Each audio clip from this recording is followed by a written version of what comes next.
Kashmir council Europe نے اپنی 1 million دستخطی مہم کو مزید تیز کر دیا ہے۔ اس سلسلے میں بیلجیم کے دارالحکومت برسلز میں 1 روزہ کیمپ لگایا گیا، جس کے دوران بڑی تعداد میں لوگوں نے مظلوم کشمیریوں کی حمایت کا اظہار کیا۔ تفصیلات شاہد احمد شاہد کی رپورٹ سے۔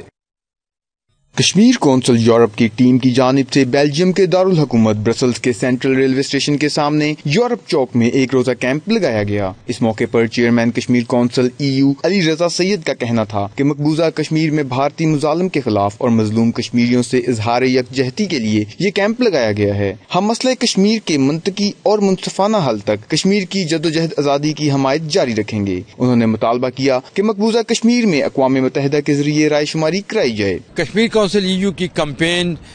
جو برسل سے شروع ہوئی تھی، اس کے بعد ہم دوسرے ممالک دوسرے کیپٹل میں گئے ہیں، وہاں سے ہوتے ہوئے آج پھر واپس برسلز میں آئے ہیں، اور اس کا مقصد جو ہے وہ اویئرنیس کریٹ کرنا ہے، اور یہ کیمپ جو ہے وہ اس وقت تک جاری رہیں گے جب تک ہم 1 ملین سگنیچر اکٹھے نہیں کر لیتے۔ برسلز کے بعد اب دوبارہ ہم دوسرے کیپٹلز میں جائیں گے، اسپین، پرتگال، اٹلی، گریس اور دوسرے ممالک، وہاں سے ہوتے ہوئے پھر برسلز میں آئیں گے، اور یہ سلسلہ جو ہے ہم اس وقت تک جاری رکھیں گے جب تک کشمیریوں کی سفرنگ ختم نہیں ہو جاتی، جب تک کشمیر میں ہونے والے مظالم بند نہیں ہو جاتے، اور جب تک کشمیریوں کو ان کا بنیادی حق آزادی نہیں مل جاتا۔ دستخطی مہم team chairman Kashmir council EU Ali Raza Syed, senior کشمیری رہنما Sardar Siddique, world Kashmir diaspora alliance Europe کے صدر چودھری خالد محمود جوشی، انفو کشمیر کے چیئرمین میر شاہ جہاں، مقام کونسلر چودھری محمد ناصر، سید انصار الحسن اور مہر ندیم پر مشتمل ہے، جنہوں نے عوام کو مقبوضہ کشمیر میں جاری بھارتی مظالم سے آگاہ کیا۔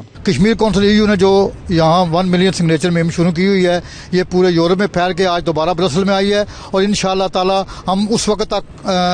یہ مہم جاری رکھیں گے جب تک ہمارے سین پورے نہیں جاتے اور کشمیریوں کو ان کا حق خود ارادیت مل نہیں جاتا، اس وقت تک ہم اپنا یہ کام جاری رکھیں گے۔ کشمیر کونسل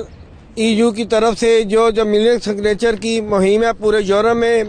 میں ان کی ہیلپ کرتا رہوں گا۔ بیلجیم کے لوگوں نے کیمپ میں بھرپور دلچسپی دکھائی، انہوں نے مظلوم کشمیریوں کے ساتھ اپنی ہمدردی اور یکجہتی کا اظہار بھی کیا۔ Kashmir council EU million science مہم کے سلسلے میں آئرلینڈ کے دارالحکومت ڈبلن اور پولینڈ کے دارالحکومت وارسا میں بھی کیمپ لگا چکی ہے۔